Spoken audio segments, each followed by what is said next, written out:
Le vieil homme et le requin. Depuis 84 jours, ce vieux pêcheur, seul dans son bateau, n'avait pas pris un poisson. Et le 85e jour, le vieil homme tua un magnifique espadon, lourd de plus d'1 tonne, si lourd que la corde du harpon avait blessé les mains du vieux pêcheur. L'espadon était fixé le long du bateau et flottait sur la mer. La barque filait bon train. Le vieux laissait tremper ses mains dans l'eau salée et essayait de ne pas perdre le fil de ses idées. Au-dessus d'eux, les hauts cumulus, les cirrus abondants faisaient espérer que le vent soufflerait toute la nuit. Le vieux ne détachait pas ses regards du poisson. C'était donc vrai. 1 heure plus tard, le premier requin attaqua. Ce requin n'était pas là par hasard.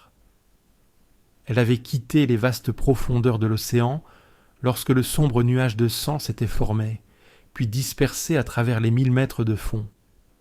De temps à autre, il perdait la piste, mais il la retrouvait, ou quelque indice, le guidait. Il nageait sans se lasser et sans perdre de temps.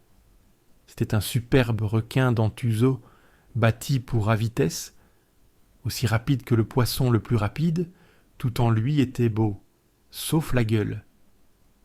Son dos était bleu comme celui d'un espadon, son ventre était couleur d'argent, sa peau belle et satinée.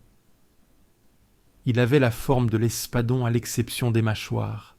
Les siennes étaient énormes, il les tenait fermées, nageant à toute vitesse, tout près de la surface.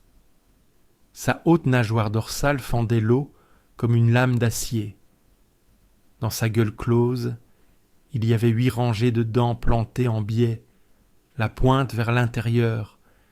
Elles étaient presque aussi longues que les doigts du vieux, et coupantes comme des rasoirs sur leurs 2 faces,